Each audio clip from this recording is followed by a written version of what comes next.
Hello hello hello, I hope you are doing well in studies. I hope कि अगर आप traumas face कर रहे थे अभी तक, डिप्रेशन या कुछ भी, आप उस सब से बाहर आके आपने रीस्टार्ट किया अपने पढ़ाई को और अभी आप अच्छे से पढ़ रहे हैं। 2 ही घंटे 3 ही घंटे बट आप अच्छे से फोकस से पढ़ाई कर रहे हो। आज हम जो चैप्टर कवर करने वाले हैं वो है from human physiology. Last time हमने प्लांट फिजियोलॉजी के 2 चैप्टर्स कवर किए थे। हाँ, plant growth and development is pending and वो मैं खुद कवर कराऊंगी। आज हम डायरेक्टली ही एनसीईआरटी से ह्यूमन फिजियोलॉजी कवर करेंगे। First of all, thanks for attending my podcast. Let's begin. अभी हम चैप्टर पढ़ने वाले हैं breathing and exchange of gases. Okay, as you have read earlier, oxygen is utilized by the organisms to indirectly break down simple molecules like glucose, amino acids, fatty acids to derive energy to perform various activities. जैसा कि आपने already देखा कि oxygen क्यों use किया जाता है, ताकि हम इनडायरेक्टली ब्रेक कर सके ग्लूकोज, अमाइनो एसिड। क्यों ब्रेक करना है हमें इन मॉलिक्यूल्स को? ताकि हमें एनर्जी मिल सके। CO2 हमारी बॉडी के लिए हार्मफुल होती है। तो ये जो होती है, अब वो जो हमने अभी कैटाबॉलिक प्रोसेसेस बोली, कैटाबॉलिक प्रोसेस मैम हमने कौन सी बोली? जैसे कि मैंने अभी बोला कि break down of simple molecules, उसमें CO2 जो होता है वो रिलीज होता है।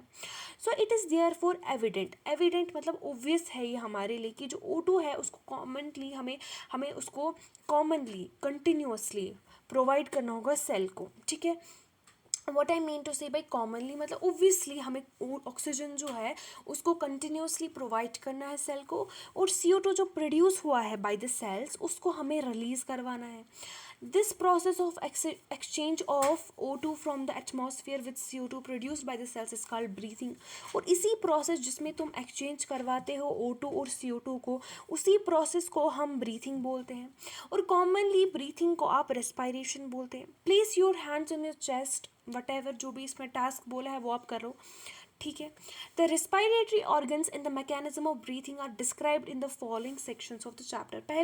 पहला जो पार्ट हम पढ़ने वाले हैं वो है रेस्पायरेटरी ऑर्गन्स। ठीक है, मैकेनिज्म ऑफ ब्रीथिंग वैरी करता है among different groups of animals में। ठीक है, डिपेंड किस पे करता है? सुनो, ये 2 पॉइंट सुनो, किस किस चीज़ पे डिपेंड करता है? 2 चीज़ों पे डिपेंड करता है। हैबिटेट, ऑर्गेनिज्म कहाँ रहता है उस पर डिपेंड करता है, और लेवल ऑफ ऑर्गेनाइजेशन, क्या ऑर्गेनिज्म यूनिसेल्युलर है, क्या उसमें organ system level of organisation है, क्या अगर मल्टी सेलुलर है तो टिश्यू लेवल है, ऑर्गन सिस्टम है, ऑर्गन लेवल है। तो लेवल ऑफ ऑर्गेनाइजेशन पे डिपेंड करता है और हैबिटेट पे डिपेंड करता है।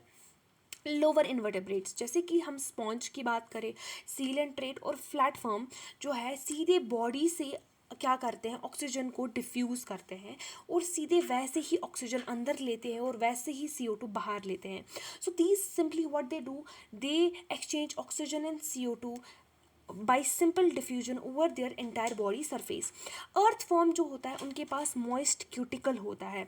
और इंसेक्ट्स जो होते हैं, इंसेक्ट्स आर्थ्रोपोडा, ठीक है, इंसेक्ट जो होते हैं इनके पास ट्रैकियल ट्यूब्स होते हैं, नेटवर्क ऑफ ट्यूब्स होते हैं जो एटमॉस्फेरिक एयर को विद इन द बॉडी क्या करते हैं, ट्रांसपोर्ट करते हैं। इंसेक्ट्स के पास हमारे पास क्या होते हैं, रेस्पायरेटरी ऑर्गन क्या होते हैं हमारे पास होते हैं इंसेक्ट्स में ट्रैकियल ट्यूब, जो बॉडी के अंदर जो एयर होता है उसको with in the body transport करते हैं। स्पेशल वेस्कुलराइज स्ट्रक्चर्स होते हैं, ठीक है, जिनको बोलते हैं गिल्स। वेस्कुलराइज्ड मतलब इनमें ब्लड सप्लाई अच्छे से पहुंचती है। ठीक है, स्पेशल होते हैं, वेस्कुलराइज स्ट्रक्चर होते हैं गिल्स। ये एक्वाटिक आर्थ्रोपोडा और मोलस्का यूज़ करते हैं। और गिल्स से जब रेस्पायरेशन होती है उसको आप बोलते हो ब्रैंकियल रेस्पायरेशन। और गिल्स का जो रेस्पायरेशन है कहाँ कहाँ होती है, एक्वाटिक आर्थ्रोपोडा और मोलस्का में। किस में होती है branchial respiration? Aquatic arthropoda and Mollusca में। वेयर एज जो वैस्कुलराइज्ड बैग्स है जिनको लंग्स बोलते हैं, पल्मोनरी रेस्पिरेशन, ये टेरेस्ट्रियल फॉर्म्स में होती है। वर्टेब्रेट्स में फिश भी गिल्स यूज़ करती है। Amphibians, reptiles, birds, mammal lungs respire करते हैं। तो वर्टेब्रेट की अगर हमने बात की तो फिशेस गिल्स यूज़ करती है, और amphibians, reptiles, birds, mammals lungs use करते हैं। एम्फीबियंस जैसे कि फ्रॉग, इसके पास क्या है कि ये मॉइस्ट स्किन के थ्रू भी क्या कर सकते हैं, रेस्पिरेशन, जिसको आप क्यूटेनियस रेस्पिरेशन बोलते हो। और अगर हम इसमें पॉइंटर्स लिखने होंगे, सो पॉइंटर्स में ये कहूँगी कि mechanism of breathing depend, habitat, level of organisation, invertebrates जो होते हैं, जो कि लिवर होते हैं, वहाँ पर सीधे बॉडी से होता है। अर्थवर्म के पास मॉइस्ट क्यूटिकल है, उसी से होता है। इंसेक्ट्स के पास ट्रैकियल ट्यूब्स है। और गिल्स जो होते हैं, ये इनके थ्रू अगर रेस्पिरेशन हो रही है उसको ब्रैंकियल कहते हैं, और ये होती है एक्वाटिक आर्थ्रोपोडा और मलस्का में। लंग्स होता है मैमल्स, एम्फीबिया, रेप्टिलिया, ठीक है, मैमल्स, एम्फीबिया, रेप्टिलिया, बर्ड्स में। फिशेस में गिल्स होते हैं। फ्रॉग्स में क्यूटेनियस रेस्पिरेशन देखते हैं, जहाँ पर ये रेस्पायर करता है थ्रू मॉइस्ट स्किन, ठीक है। ह्यूमन रेस्पिरेटरी सिस्टम, हमारे अंदर पेयर ऑफ एक्सटर्नल नॉस्ट्रल्स होते हैं, opening out above the upper lips, it leads to the nasal chamber, okay, through the nasal passage. तो ऑब्वियसली पहले नॉस्ट्रल्स आते हैं, फिर पैसेज आता है, नेजल पैसेज आता है, और नेजल पैसेज जाता है नेजल चैम्बर में। जो नेजल चैम्बर होता है वो ओपन होता है फैरिंग्स में। ये क्या होता है फैरिंग्स, नेजल चैम्बर ओपन होता है फैरिंग्स में। व्हाट इज फैरिंग्स, ये कॉमन पाथवे है फूड और एयर का। जो फैरिंग्स होता है लैरिंग्स में ओपन होता है, और लैरिंग्स होता है ओपन ट्रैकिया में, और लैरिंग्स वॉइस बॉक्स है। What is लैरिंग्स, it's a cartilaginous box, ये कार्टिलेजिनस बॉक्स है जो साउंड को प्रोड्यूस करने में हेल्प करता है, इसलिए इसको साउंड बॉक्स बोलते हैं। सो किसका बना होता है, कार्टिलेज का। During swallowing glottis can be covered by thin, याद रखना थिक नहीं है, थिन है, elastic cartilaginous flap called epiglottis to prevent the entry of food into the larynx. जब तुम स्वेलो कर रहे हो तब ब्रीथिंग पाइप में बिल्कुल फूड नहीं जाना चाहिए। उसको प्रिवेंट करने के लिए जो ग्लॉटिस होता है उसको किससे कवर करते हैं, एक थिन इलास्टिक जो होता है फ्लैप होता है, कार्टिलेजिनस फ्लैप होता है एपिग्लॉटिस से। ट्रैकिया स्ट्रेट ट्यूब है जो कि मिड थोरैसिक कैविटी तक एक्सटेंड करती है। याद रखना कि मिड थोरैसिक कैविटी पे एक्सटेंड करके फिफ्थ थोरैसिक वर्टेब्रे पे ये डिवाइड करती है राइट और लेफ्ट प्राइमरी ब्रोंकाई में, ठीक है। T5 फिफ्थ थोरैसिक पे ये ब्रेक करती है राइट और लेफ्ट ब्रोंकाई पे।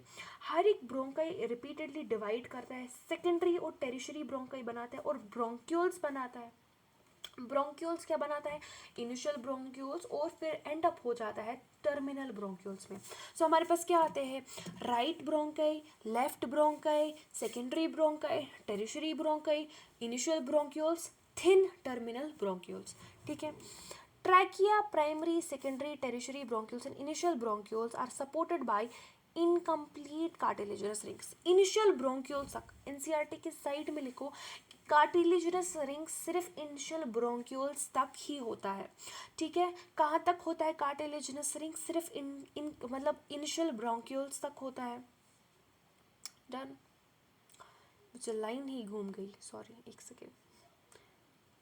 Okay, each terminal bronchiole gives rise to a very thin, irregular walled vascular bags-like structure called alveoli. Terminal bronchiole से arise करता है thin, irregular walled, vascularized bag-like structure जिसको alveoli बोलते हैं। जो branching network होता है bronchi, bronchioles और alveoli comprise the lungs. Obviously उसके बाद हमारे पास दो लंग्स है, और ये दोनों ही कवर किए जाते हैं डबल लेयर्ड प्लोरा, और इनके बीच में प्लोरल फ्लूइड होता है।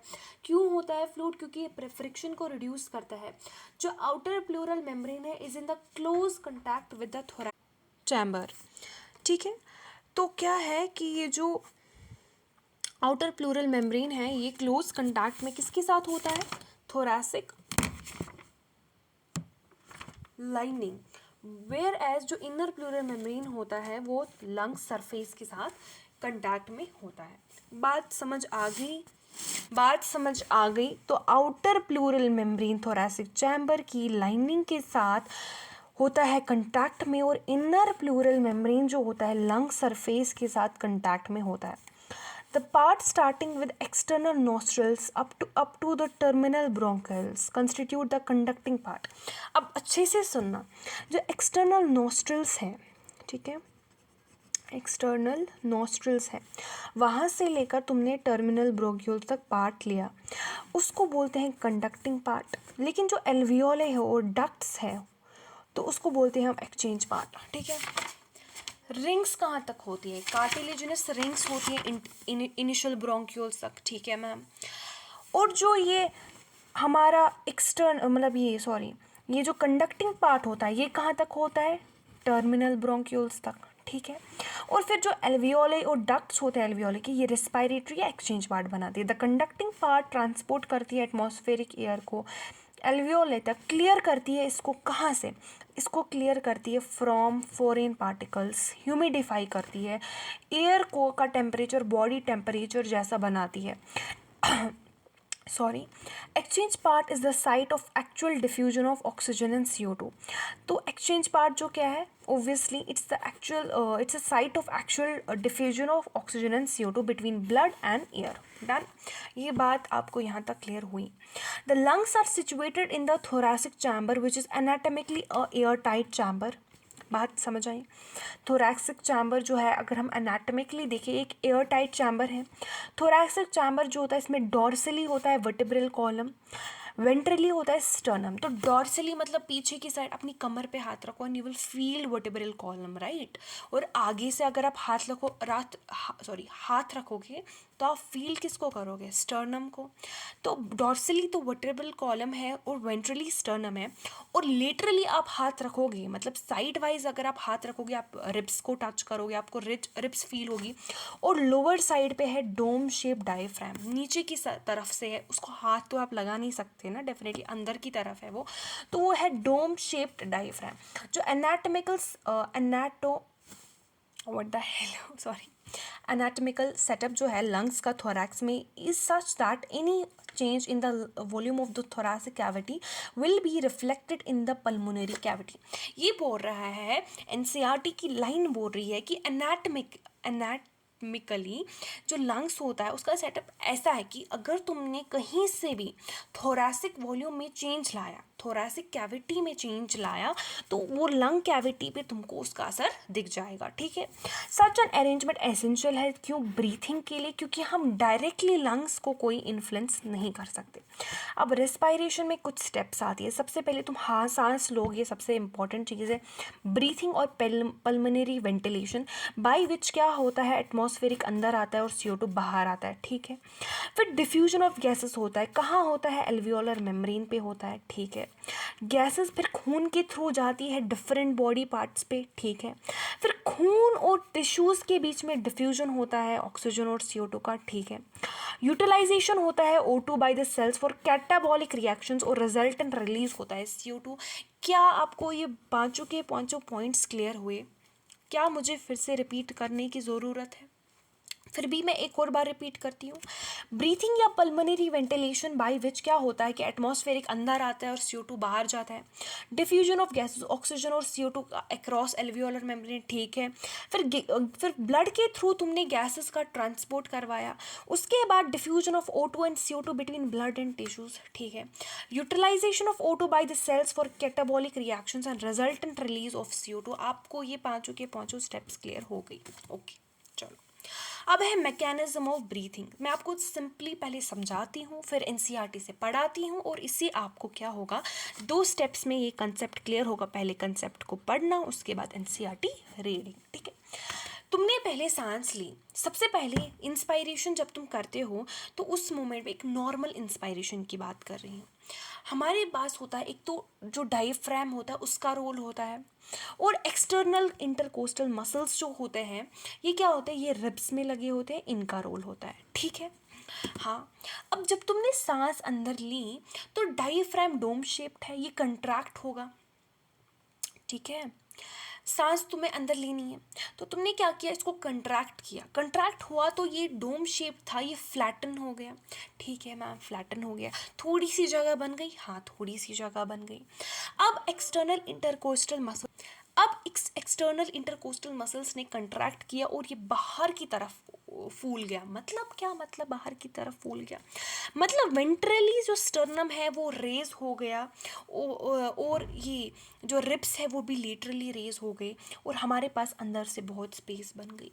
तो क्या मैं कह सकती हूँ वॉल्यूम इंक्रीज हुआ? जी मैम, वॉल्यूम इंक्रीज हुआ। इसका क्या मतलब है? प्रेशर डिक्रीज हुआ।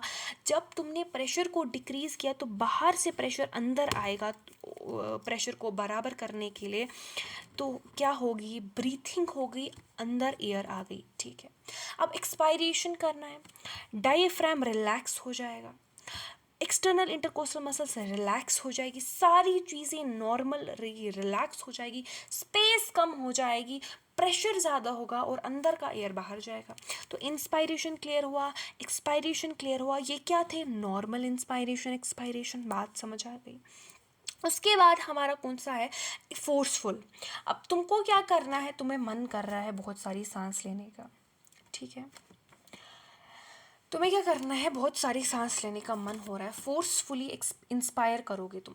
उस मोमेंट पे इंटरनल इंटरकोस्टल मसल्स होते हैं, ठीक है, ये हेल्पफुल होते हैं, इंटरनल इंटरकोस्टल मसल्स, ठीक है, और एडिशनल मसल्स होते हैं एब्डोमेन में।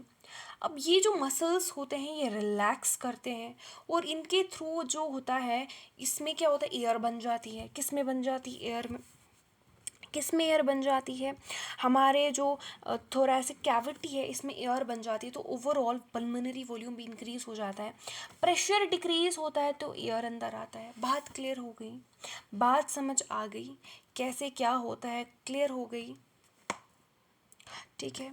उसके बाद है अब हमारा NCERT, let's read it. Breathing involves two states: inspiration, during which atmospheric air is drawn in; expiration, by which alveolar air is released out.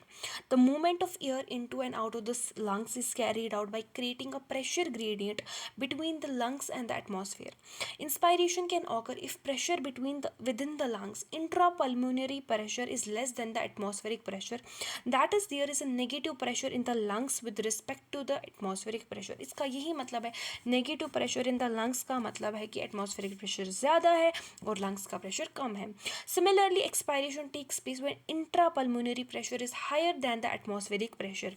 The diaphragm, बात सुनो, अच्छे से सुनो, the diaphragm and specialised set of muscles, एक है external intercostal muscles and internal intercostal muscles between the ribs help in generation of such gradients. Inspiration is initiated by the contraction of diaphragm, which increases the volume of thoracic chamber in anterior posterior axis. एंटीरियो, अगर आप बात करोगे dorso ventral axis की, मैं आपको पहले dorso ventral समझाऊंगी, उसके बाद हम एंटीरो पोस्टीरियर क्लियर करेंगे। डॉर्सो वेंट्रल एक्सीस की बात करेंगे, डॉर्सो मतलब वर्टिब्रल कॉलम, डॉर्सली आपको मैंने समझा, और वेंट्रली स्टर्नम। डॉर्सो वेंट्रल, आप वर्टिब्रल कॉलम को मतलब बैक पे खुद को पुश करो, आपका बॉडी आगे की तरफ जाएगा, तो मतलब डॉर्सो वेंट्रली ऐसे एयर एक्सपैंड होता है, बात समझ आई। अब है एंटीरियो पोस्टरली, अब एंटीरियो पोस्टरली आप थोड़ी सर को पुश करोगे, मतलब इट्स लाइक सिंपल। एंटीरियो पोस्टरली मतलब जो हमारा डायफ्राम है ऊपर से नीचे तक फ्लैट हो गया और एंटीरियो पोस्टरली हमारे लिए जगह बन गई, ठीक है। The contraction of external intercostal muscle lifts up the ribs and the sternum, causing an increase in the volume of the thoracic chamber in dorso ventral axis. बात समझ आ गई, जब रिब्स तुम्हारी बड़ी हो गई, मतलब लिफ्ट हो गई, बड़ी नहीं लिफ्ट हो गई, और जब तुम्हारा स्टर्नम लिफ्ट हो गया तो उसकी वजह से वॉल्यूम इंक्रीज होता है थोरैसिक चैम्बर में, वो भी कहाँ होता है, डॉर्सो वेंट्रल एक्सिस। तो the overall increase in the thoracic volume causes a similar increase in pulmonary volume. जो ओवरऑल ये थोरैसिक वॉल्यूम इंक्रीज हो जाता है, सिमिलरली यही इफेक्ट पड़ता है किस पे, पल्मोनरी वॉल्यूम पे। And increase in pulmonary volume increases the intrapulmonary pressure to less than the atmospheric pressure which forces the air from outside to move into lungs, और इंस्पायरेशन हमारा खत्म हो गया। Relaxation of diaphragm and the intercostal muscles, सुनो, returns the diaphragm and sternum to their normal position and reduce the thoracic volume and thereby the pulmonary volume. This leads to the increase in intrapulmonary pressure to slightly above the atmospheric pressure, causing the expulsion of air from the lungs, that's expiration. We have the ability, अब NCERT की line सुनना और ध्यान से सुनना, कहीं इधर उधर ध्यान नहीं देना।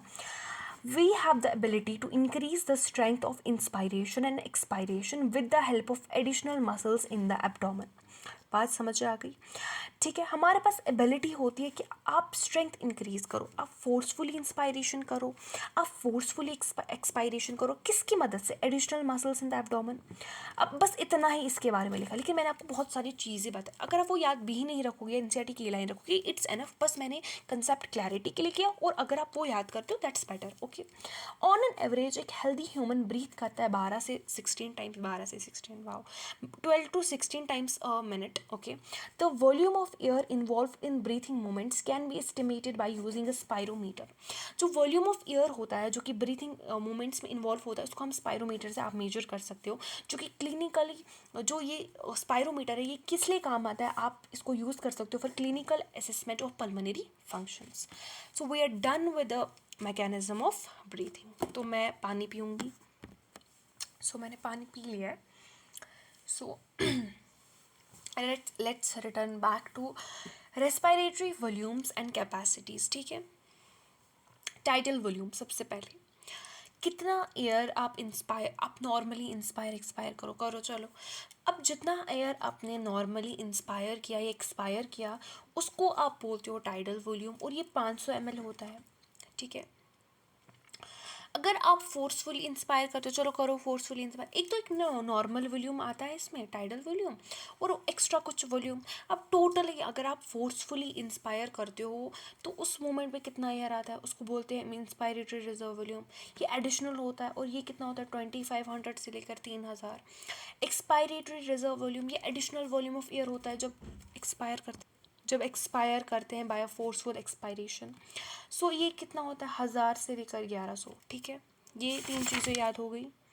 अब है रेजिडुअल वॉल्यूम। तुमने क्या किया, तुमने फोर्सफुली एक्सपायर किया, चलो करो फोर्सफुली, सारा एक्सपायर किया, सारा एयर बाहर निकाला, तो एवरेज जो कितना वॉल्यूम बचा फिर लंग्स में उसको बोलते हैं हम रेजिडुअल वॉल्यूम। रेजिड्यू कितना बचा है लंग्स में, 1100 से 1200 होते हैं। तो ये सारी चीज़ें जो है ये है रेस्पिरेटरी वॉल्यूम्स। उसके बाद हम सीखेंगे कैपेसिटीज। अब मैं पढ़ाती हूँ।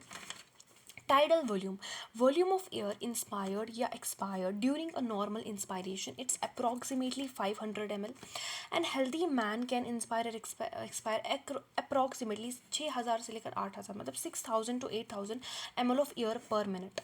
500 ml होता है, ठीक है, और एक हेल्दी मैन जो होता है 1 मिनट में कितना एयर इंस्पायर एक्सपायर कर सकता है, 6000 से लेकर 800। ठीक है, 12 से 16 टाइम्स ब्रीथ करता है, तो 12 से 16 into 500 होता है, इतना ही। Inspiratory reserve volume, additional volume of air a person can inspire by a forceful inspiration, this average 2500 to 3000। तो क्या है यहाँ, समझो इस बात को, एडिशनल है ये। ठीक है, ये additional volume of air NCERT कहती है। एक पर्सन इंस्पायर करता है by forceful inspiration, it average 2500 to 3000, 2500 to 3000। Expiratory reserve volume, additional volume of air and a person can expire by a forceful expiration, 1000 to 1100. Okay, residual volume, volume of air remaining in the lungs even after the forceful expiration, 1100 to 1200 ml. We are done with the volumes. By adding up a few respiratory volumes described above, one can derive various pulmonary capacity. तो ये बोलता है कि तुम addition करोगे कुछ few respiratory volumes का, तो तुमको क्या मिलेगा, पल्मोनरी कैपेसिटीज़। अब ये पल्मोनरी कैपेसिटीज़ हमको क्यों चाहिए, हम क्यों एडिशन सब्सट्रैक्शन करें, हमको नहीं करना, लेकिन हमें करना पड़ेगा एडिशन। क्यों करना है, क्योंकि हमें ये ज़रूरत लगता है फॉर क्लिनिकल डायग्नोसिस। ठीक है, बात समझ आई। Inspiratory capacity, total volume of air एक पर्सन इंस्पायर कर सकता है। एक तो वो टाइडल वॉल्यूम करेगा जो नॉर्मली वो कर सकता है, और एडिशनल क्या है, एडिशनल क्या है जो कि एक्स्ट्रा कर सकता है इंस्पायर, वो हो गया इंस्पायरेटरी रिजर्व वॉल्यूम। ये इनको टाइडल वॉल्यूम और इंस्पायरेटरी रिजर्व वॉल्यूम को जब हम ऐड करते हैं वो बनाता है इंस्पायरेटरी कैपेसिटी। बात समझ आ गई। सो इंस्पायरेटरी कैपेसिटी क्या है, it's the total volume of air a person can inspire after a normal expiration. This includes tidal volume and inspiratory reserve volume. Expiratory capacity, total volume of air a person can expire after a normal inspiration. ये कितना होता है, tidal volume plus ERV. Functional residual capacity, volume of air that will remain in lungs after a normal expiration. तुमने normally expire जब किया तो total volume of air जो तुमने इंस्पायर किया वो था टाइडल वॉल्यूम प्लस आईआरवी। जब तुमने नॉर्मली इंस्पायर किया टोटल जो तुम एक्सपायर कर पाए वो था टाइडल वॉल्यूम प्लस ईआरवी। जब तुमने एक्सपायरेशन की नॉर्मल वाली तो जो वॉल्यूम बचा लंग्स में दैट इज एक तो रेजिडुअल वॉल्यूम बचेगा और एक्सपायरेटरी रिजर्व वॉल्यूम, ठीक है। इसी को बोलते हैं functional residual capacity. So volume of air that will remain in the lungs after normal expiration, this includes ERV plus RV. Vital capacity, ये मैक्सिमम, इन सबको ऐड कर दो भाई, ऐसा कुछ है, इस सबको ऐड कर दो, बन गया vital capacity. It's the maximum volume of air a person can breathe in after a forced expiration. तुमने फोर्स्ड एक्सपायरेशन की तो कितना एयर तुम ले सकते हो अपने अंदर, वो है वाइटल कैपेसिटी। इसमें ईआरवी, टीवी और आईआरवी आता है, ठीक है। टोटल, और इसको हम कह सकते हैं और the maximum volume of air person can breathe out after normal inspiration. Total lung capacity, total volume of air accommodated in the lungs at the end of forced inspiration. जब तुमने फोर्स्ड इंस्पायरेशन की तो कितना volume of air जो है एकमोडेट हुआ, उसको बोलते हैं total lung capacity. Residual volume ERV, TV और आईआरवी, इनका ऐड करो तो बनाया टोटल लंग कैपेसिटी। बात समझ आई, बात क्लियर हो गई, यहाँ तक सारा डन हो गया। कोई डाउट, कोई प्रॉब्लम, जस्ट रिपोर्ट इन कमेंट्स। उसके बाद है एक्सचेंज ऑफ गैसेस, ठीक है। हमको पता है ये चीज़, हमको पता है, क्या पता है कि एल्वियोलाई जो होता है it's a primary site of exchange of gases, हाँ ये पता है। Exchange of gases also occur between blood and tissue, ये भी पता है, ठीक है। ऑक्सीजन और CO2 are exchange in these sites by simple diffusion, mainly based on pressure concentration gradient, ठीक है, ये भी पता है। Solubility of gases as well as thickness of the membrane involved in diffusion are also some important factors that can affect the rate of diffusion. तो rate of diffusion किस पे depend करती है और ये कौन सी चीज़ें इसको अफेक्ट करती है। सबसे पहले गैस की सॉल्युबिलिटी, क्या गैस पास होगा इजीली, वो मैटर करता है, सॉल्युबिलिटी ऑफ गैस। दूसरा थिकनेस ऑफ मेम्ब्रेन, और ये की फैक्टर्स होते हैं, ये की फैक्टर्स हैं, कौन से दो फैक्टर्स की फैक्टर्स हैं, सॉल्युबिलिटी ऑफ गैस और थिकनेस ऑफ मेम्ब्रेन, ठीक है। Pressure contributed by an individual gas in a mixture of gases is called partial pressure. Pressure जो कि एक इंडिविजुअल गैस कंट्रीब्यूट करता है इन अ मिक्सचर ऑफ गैस, उसको पार्शियल प्रेशर बोलते हैं। आप लोग ऑब्वियसली नीट के स्टूडेंट हैं, इतना तो आपको पता ही होगा, आई होप। अगर नहीं पता है चिल, इट्स ओके, मैंने बोल दिया। And is represented by PO2 for oxygen and PCO2 for carbon dioxide. Partial pressures of these two gases in an atmospheric air and the two sides of diffusion are given in the table. The data given in the table clearly indicates a concentration gradient for oxygen from alveoli to blood to tissues. Similarly, a gradient is present for CO2 in the opposite direction, that's from the tissues to the blood and blood to alveoli. चलो मैं समझाती हूँ। देखो क्या लिखा है, अब जो तुमने डायग्राम तो तुम देख नहीं सकते, इधर you are listening while walking और मे बी मैं सोच सकती हूँ कि एनसीईआरटी सामने, बट मैं दोनों के लिए ही समझाऊंगी अच्छे से, ठीक है। अब जैसे कि O2 एटमॉस्फेयर एयर में किसका कंसंट्रेशन सबसे ज़्यादा होता है, ऑक्सीजन का, एज़ कम्पेयर टू CO2 भाई, एज़ कम्पेयर टू CO2 तो O2 का ही होता है ना। तो O2 का 159 है, ठीक है, mmHg में है, सुना, mmHg में है, सबसे पहली बात है mmHg में है, तो 159 है। और CO2 का कितना है, 0.3 mmHg। याद करो मेरे साथ, O2 का कंसंट्रेशन एटमॉस्फेयर में कितना है, 159 है, 159 mmHg है। और CO2 का कितना है, 0.3। ऑक्सीजन का कितना है, 159 mmHg, और CO2 का कितना है, 0.3। एल्वियोलाई का कितना है O2 का कंसंट्रेशन, 104, और CO2 का कितना है, 40। याद रखना, जब CO2 का मिनिमम कंसंट्रेशन जहाँ होगा ना वहाँ 40 रख देना, जहाँ मैक्सिमम कंसंट्रेशन होगा वहाँ 45 रख देना, बाकी एटमॉस्फेयर में बस याद रखना 0.3 है, ठीक है। एल्वियोले में O2 का है 0.104। ब्लड में डीऑक्सीजनेटेड जब भी होगा, ऑक्सीजन का मिनिमम कंसंट्रेशन कितना है, 40। ऑक्सीजनेटेड ब्लड में 95 और टिश्यूज में 40। बात समझ आई। अब कैसे याद रखना है, बस CO2 का एटमॉस्फेयर में 0.3 याद रखो, हो गया 0.3 याद हो गया। चलो, जहाँ पर भी तुम्हें लगेगा ऑक्सीजनेटेड ब्लड है तो CO2 का तो मिनिमम कंसंट्रेशन होगा, वहाँ 40 रख देना। जहाँ तुम्हें लगेगा डीऑक्सीजनेटेड ब्लड है तो वहाँ CO2 का कंसंट्रेशन बहुत ज़्यादा होगा तो वहाँ 45 रख देना। मतलब जहाँ तुमको लगेगा कि हाँ CO2 का कंसंट्रेशन मिनिमम होगा, जो कि तुमको समझ आएगा, तो वहाँ 40 रख देना, मैक्सिमम 45 रख देना। हो गया हमारा CO2 का टेबल डन। चलो, इसके बाद ऑक्सीजन की बात हो रही है। ऑक्सीजन में एल्वियोले में याद रख देना 104, एल्वियोले में याद रहा 104। अब ब्लड जब डीऑक्सीजनेटेड होगा तो मिनिमम कंसंट्रेशन O2 का हमेशा याद रखना 40 होगा। कितना होगा? 40 होगा। ऑक्सीजनेटेड होगा तो 95 रख देना, और टिश्यूज़ में याद रखना 40 होगा। मतलब जब ऑक्सीजन का मिनिमम, जब भी तुम्हें लगे ना ऑक्सीजन मिनिमम है यहाँ पर, तो याद रखना 40 होगा। और मैक्सिमम कितना होगा? मैक्सिमम ओब्वियसली 159 एटमॉस्फेयर में। एल्वियोले कितना होगा? 104। टिश्यूज़ मतलब ये ऑक्सीजनेटेड ब्लड में कितना होगा? 95। Done done done done. अब देखो क्या होता है। अब तुमने सांस ली, एल्वियोले में क्या था कि एल्वियोले में एक्सचेंज होना है, डिफ्यूजन होना है। तुमने सांस ली तो पहले सांस जो तुमने ली उधर एटमॉस्फेयर में O2 ज़्यादा था, एल्वियोले में भी O2 बहुत ज़्यादा है और CO2 कम है। फिर क्या होता है? एक्सचेंज होता है, डिफ्यूजन होता है। तो क्या होता है डिफ्यूजन? O2 हम डालते हैं, किस में डालते हैं? ऑक्सीजनेटेड ब्लड में, ठीक है।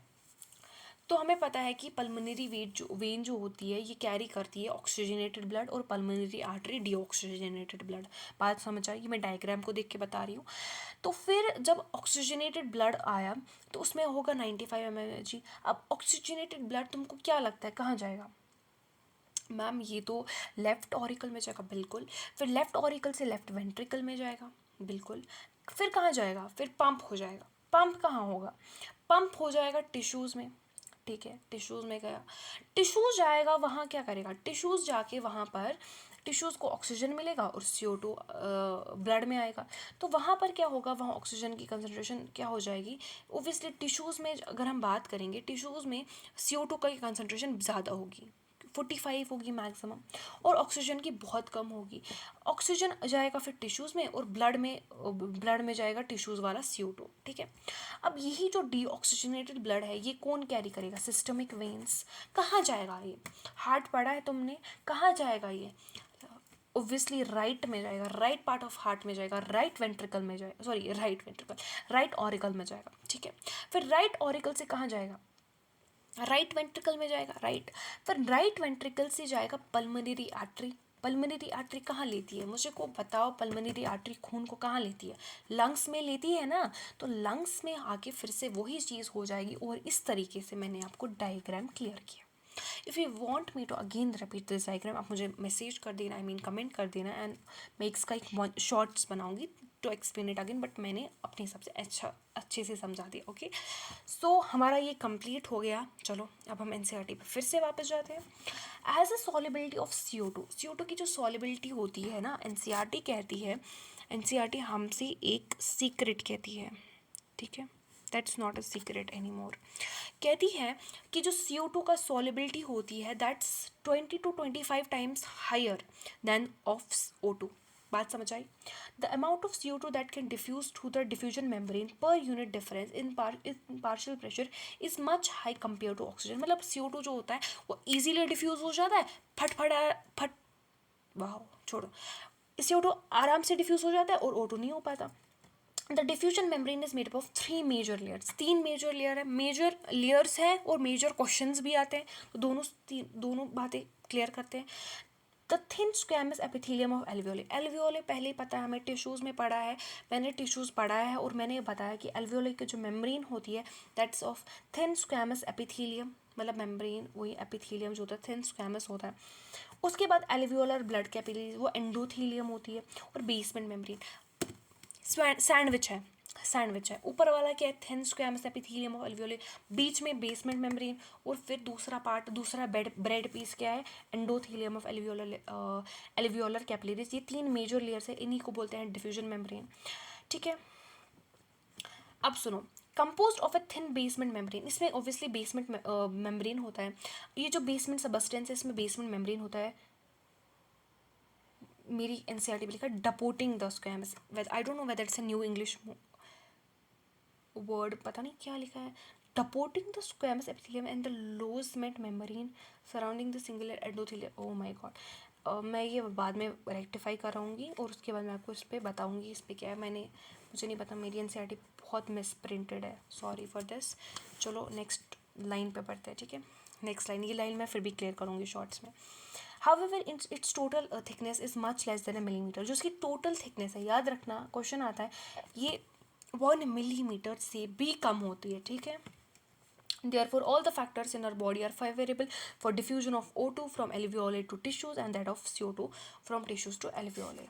बात समझ आई?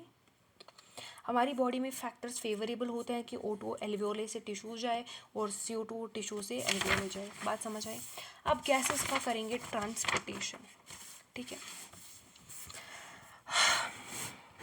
ब्लड जो है मीडियम है बिल्कुल. ट्रांसपोर्ट ऑफ O2 और CO2 का about 97% of oxygen is transported by RBCs in the blood.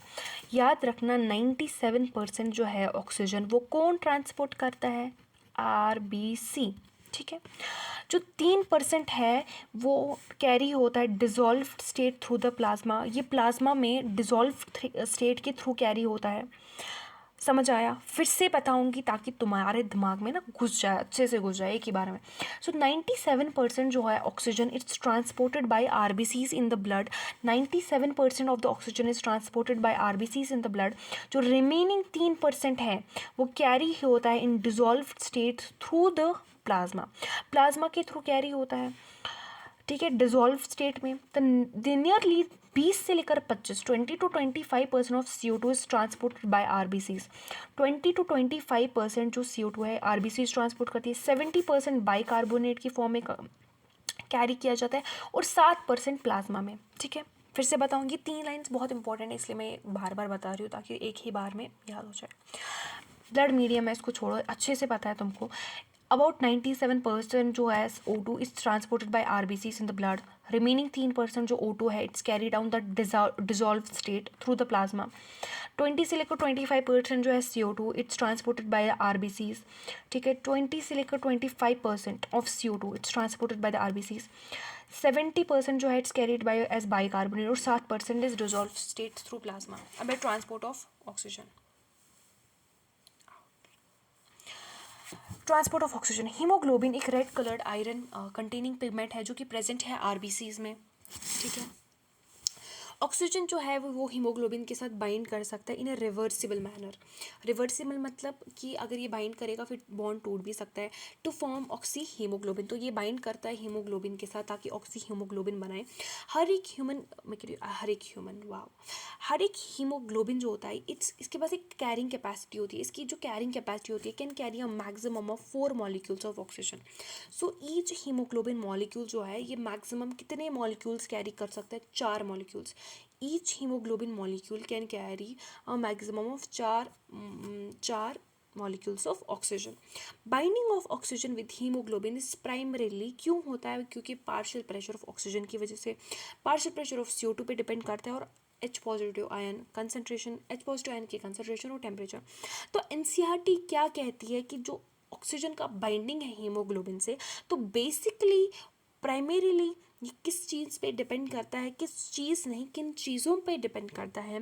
Partial pressure of oxygen, partial pressure of CO2, H plus ion की कंसनट्रेशन और temperature. They are the factors which can interfere with this binding. ठीक है. Okay. तो NCERT ने main factor जो बोला है वो बोला है पार्शियल प्रेशर ऑफ O2. और जो ये CO2 partial pressure of CO2, H positive concentration और टेम्परेचर ये इंटरफेयर कर सकते हैं बाइंडिंग में. तो मतलब इस पर भी डिपेंड करता है बट मेनली किस पे डिपेंड करता है? partial pressure of O2 पे. A sigmoid curve is obtained when percentage saturation of hemoglobin with oxygen is plotted against the PO2.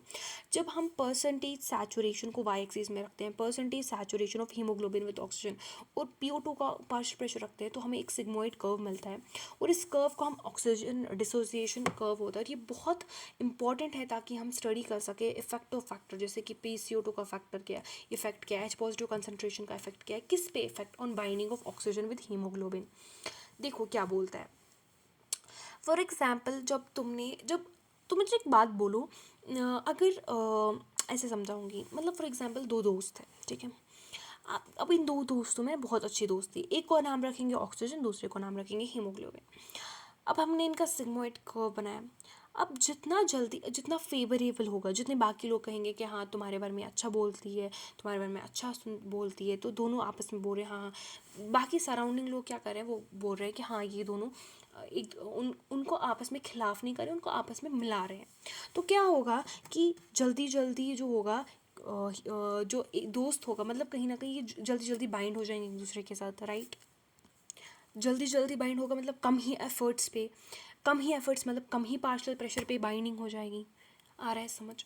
But अगर बाकी का फैक्टर्स जो आपस में चुगलियाँ कर रहे होंगे, तुम लोगों को दूर कर रहे होंगे, तो बहुत ज़्यादा एफर्ट्स करने पे ही बाइंडिंग होगी, बहुत ज़्यादा मनाने पे ही बाइंडिंग होगी। तो ऐसी बात है, लेफ़्ट जब जाएगा मतलब कम पार जो सिग्मोइड कर्व जो है, अगर ये लेफ़्ट की तरफ जा रहा है, इसका क्या मतलब है, आप ग्राफ को अगर देख नहीं रहे हो, बट अगर आप इनकेस देख रहे हो तो आप देखो, अगर नहीं देख रहे हो मैंने समझा दिया, बट अगर आप देख रहे हो तो देखो कि जो अगर ये लेफ़्ट की तरफ जा रहा है ग्राफ, मतलब लेफ़्ट की तरफ मतलब कम कम, तो मतलब कम कम पार्शियल प्रेशर पे सैचुरेट हो रहा है। इसका बहुत अच्छा ये मतलब ये बहुत अच्छी बात है, क्योंकि इसका मतलब है कि ये जो PO2 का कंसंट्रेशन बहुत ज़्यादा है और अच्छे से सैचुरेशन हो रहा है, ऑक्सी हीमोग्लोबिन बन रहा है। लेकिन अगर ये राइट साइड की तरफ सिग्मोइड कर्व जा रहा है तो इसका मतलब ऑक्सी हीमोग्लोबिन नहीं बन रहा है, ठीक है।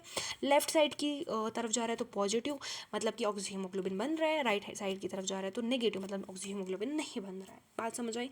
NCERT से पढ़े, चलो पढ़ते हैं, ठीक है। कुछ गिर गया, बाद में उठाती हूँ। ओके, देखो मुझे लाइन ही खो जाती है। In the alveoli where there is high PO2, हमें पता है एल्वियोले में पार्शियल प्रेशर ऑफ O2 बहुत होता है। Low PCO2 lesser H positive concentration, मतलब जो ऑक्सीजन है, ऑक्सीजन को अगर बाइंड होना है हीमोग्लोबिन के लिए H पॉजिटिव की कंसंट्रेशन क्या हो जाए, कम चाहिए, ठीक है, मतलब ज़्यादा चाहिए या कम नहीं हो, सॉरी कम चाहिए H पॉजिटिव की कंसंट्रेशन, ठीक है। Oxygen is inversely proportional to binding of oxygen with hemoglobin is inversely proportional to the concentration of H positive, and lower temperature की भी inversely proportional है. The factors are all favorable for the formation of oxyhemoglobin varies in the tissues where low PO2, high PCO2 and high H positive concentration and high temperature exist. The conditions are favorable for dissociation of oxygen from oxyhemoglobin. This clearly indicates that oxygen gets bound to hemoglobin in the lung surface and gets dissociated in the tissues. Every 100 ml of oxygenated blood जो है वो deliver करता है 5 ml of oxygen to the tissues under normal physiological conditions. बात समझ आई कि 100 ml of blood जो होता है वो डिलीवर करता है 5 ml ऑक्सीजन टिश्यूज में नॉर्मल कंडीशंस में। आपको बात समझ आ गई? अब है transport of CO2 is carried by haemoglobin as carbamino haemoglobin, और मैंने बोला कि कितना कैरी करता है, 20 से लेकर 25%, ठीक है। The binding is related to the partial pressure of CO2।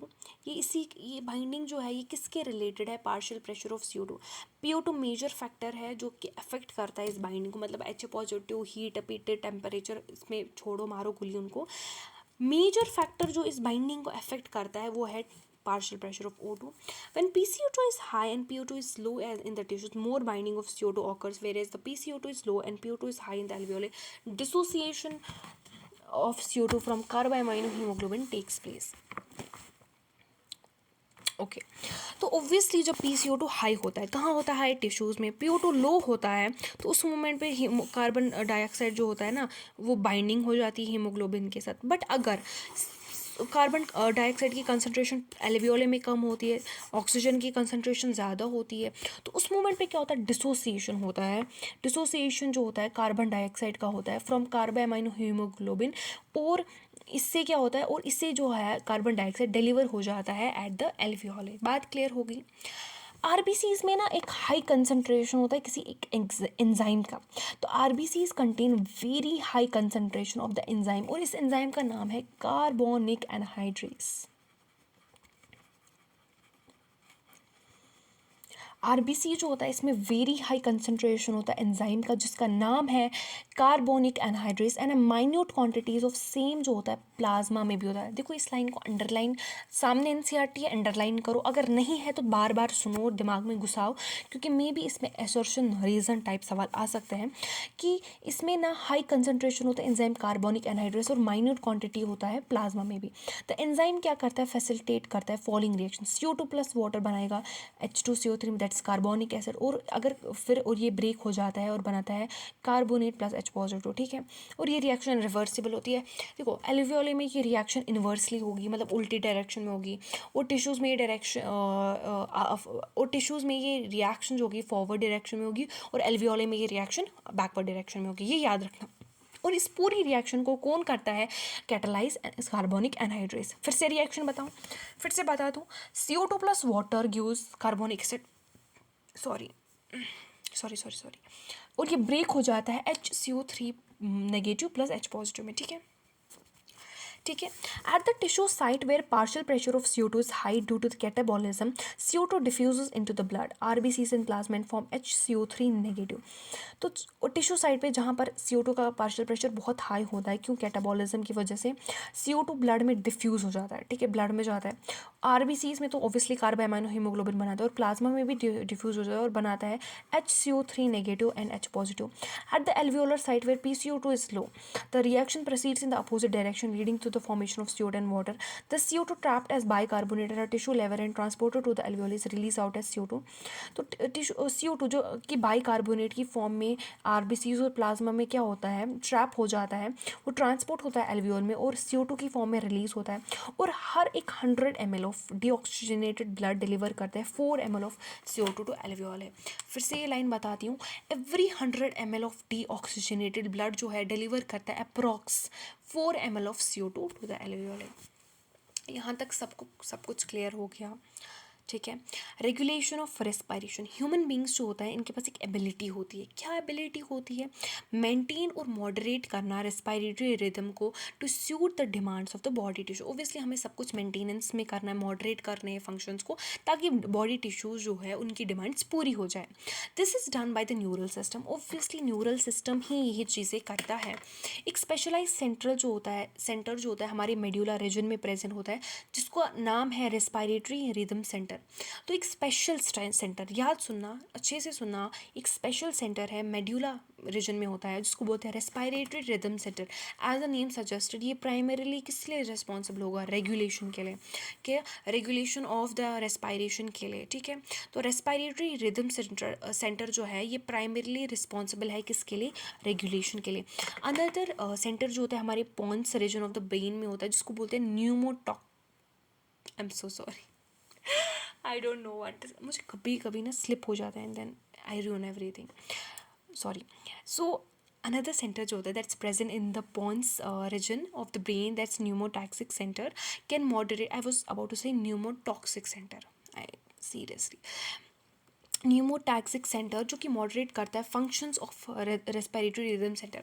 तो रेस्पिरेटरी रिदम सेंटर इज पापा and pneumotaxic centre is mama, okay simply. तो रेस्पिरेटरी रिदम सेंटर क्या करता है? रेगुलेट करता है, और इसको रेगुलेट कौन करता है? रेस्पिरेटरी रिदम सेंटर को रेगुलेट कौन करता है? Pneumotaxic centre. So pneumotaxic centre moderate करता है functions of respiratory rhythm centre. Line समझ आ गई? Neural signal from this centre can reduce the duration of inspiration and therefore alter the, ऐसा कुछ होकर जो ये पॉन्स रीजन है इस जो है इसमें जो ये न्यूमोटैक्सिक सेंटर है, ये क्या कर सकता है? ये इंस्पायरेशन की ड्यूरेशन को शॉर्टन कर सकता है, और ये रेस्पिरेशन की रेट को अल्टर कर सकता है, मतलब इंक्रीज कर सकता है, ठीक है, ठीक है, ठीक है।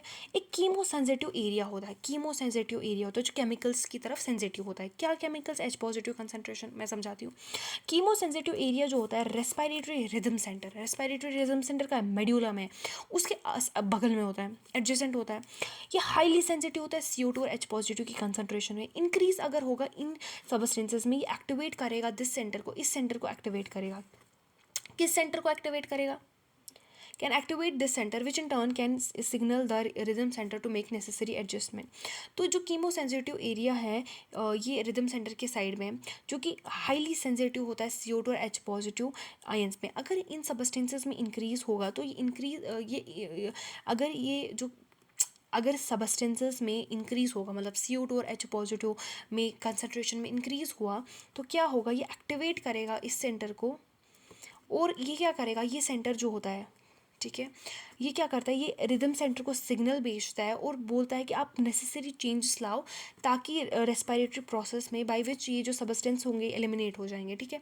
तो शॉर्ट में ये सेंटर क्या करता है, रेस्पिरेटरी रिदम सेंटर को सिग्नल देता है ताकि नेसेसरी एडजस्टमेंट हो रेस्पिरेटरी प्रोसेस में, ताकि जो ये सबस्टेंस हो ये एलिमिनेट हो जाए। Receptors associated with aortic arch and carotid artery, ये भी CO2 और H पॉजिटिव की कंसंट्रेशन के चेंजेस जो है उसको रिकॉग्नाइज करते हैं। कौन से रिसेप्टर्स कहाँ प्रेजेंट होते हैं, एओर्टिक आर्क में और कैरोटिड आर्टरी में। ये रिकॉग्नाइज करते हैं change in CO2 and H positive concentration, और ये नेसेसरी सिग्नल भेजते हैं रिदम सेंटर को ताकि कुछ एक्शन हो जाए। द रोल ऑफ ऑक्सीजन जो है regulation of respiratory rhythm is quite insignificant. Line को याद रखना, इसमें कल को असर्शन रीजन टाइप क्वेश्चन आ सकता है। जो ऑक्सीजन का रोल है regulation of respiratory rhythm centre में, ये क्वाइट इनसिग्निफिकेंट है। जो ऑक्सीजन का रोल है रेगुलेशन ऑफ रेस्पिरेटरी रिदम में, ये क्वाइट इनसिग्निफिकेंट है। Disorders of respiratory system, asthma, ये क्या होता है कि डिफ़िकल्टी हो रही है ब्रीथिंग में, आप सांस अच्छे से नहीं ले पा रहे हो। क्यों नहीं ले पा रहे हो, क्योंकि आपकी जो ब्रोंकाई और ब्रोंक्यूल्स में है उसमें इन्फ्लेमेशन हो रही है। सो एजमा जो है it's simply a difficulty of breathing causing wheezing. तो ये क्यों हो रहा है, क्योंकि आपके ब्रोंकी और ब्रोंक्यूल्स में इन्फ्लेमेशन है। एफिजीमा एक क्रोनिक डिसऑर्डर है जिसमें एल्वियोलर वॉल जो होता है डैमेज होता है। तो ओब्वियसली अगर आपने वॉल्स को डैमेज किया तो आपका सरफेस जो होगा वो डिक्रीज होगा। कौन सा सरफेस, रेस्पिरेटरी सरफेस। और मेजर काज जो है वो सिगरेट स्मोकिंग है एफिजीमा का, ठीक है। तो मेजर काज कौन है एफिजीमा का, सिगरेट स्मोकिंग, ठीक है। तो इसमें क्या होता है, क्रॉनिक डिसऑर्डर है, याद रखना क्रॉनिक है। एंड इसमें एल्वियोलर वॉल्स डैमेज होता है ड्यू टू विच जो रेस्पिरेटरी सरफेस होता है डिक्रीज हो जाता है। उसके बाद ऑक्यूपेशनल रेस्पिरेटरी डिसऑर्डर्स, कुछ इंडस्ट्रीज़ में specially those involving grinding and stone breaking, जहाँ बहुत सारा डस्ट होता है, तो हमारा जो डिफेंस मैकेनिज्म है वो फुली कोप नहीं कर सकता ऐसे सिचुएशन में। मतलब कितना ही प्रोटेक्ट करेगा, मतलब इतनी डस्ट में काम करना। तो लॉन्ग एक्सपोजर्स की वजह से क्या होता है, इन्फ्लेमेशन होता है, फिब्रस टिश्यू प्रोलिफरेट करता है, फिब्रोसिस होता है, और इसकी वजह से लंग डैमेज होता है। तो workers in such industry should wear protective mask. तो इस तरीके से हमारा ब्रीथिंग का चैप्टर ख़त्म हो गया। सो फर्स्टली मैंने आपको कभी नहीं बोला है to subscribe, comment, like, whatever. मतलब कमेंट मैंने बोला definitely because I want know whether I am doing good और नॉट। सो सबसे पहले मैं एक चीज़ कहना चाहती हूँ, कमेंट। मैं बहुत सारी चीज़ें कहूँगी लेकिन सबसे पहले मैं कमेंट कहूँगी क्योंकि अगर आप सब्सक्राइब नहीं भी कर रहे हो, if you don't like my channel so it's okay, but just comment की ये प्रॉब्लम आ रही है, ये है, तो मैं उसको फिक्स करूँगी, अपने आप को इम्प्रूव करूँगी। Secondly subscribe, secondly like. अगर आपको अच्छा लगा वीडियो तो like, so it will give me a hint that या चीज़ें अच्छी जा रही है, so I could make more videos. And thirdly subscribe, obviously अगर आपने लाइक किया तो सब्सक्राइब तो करना है। एंड मैं NCERT को जितना हो सके उतना अच्छे से और शॉर्ट पीरियड ऑफ टाइम में कवर करने की कोशिश कर रही हूँ। Any problem, any query, please mention in the comments. And thank you so much for attending the podcast.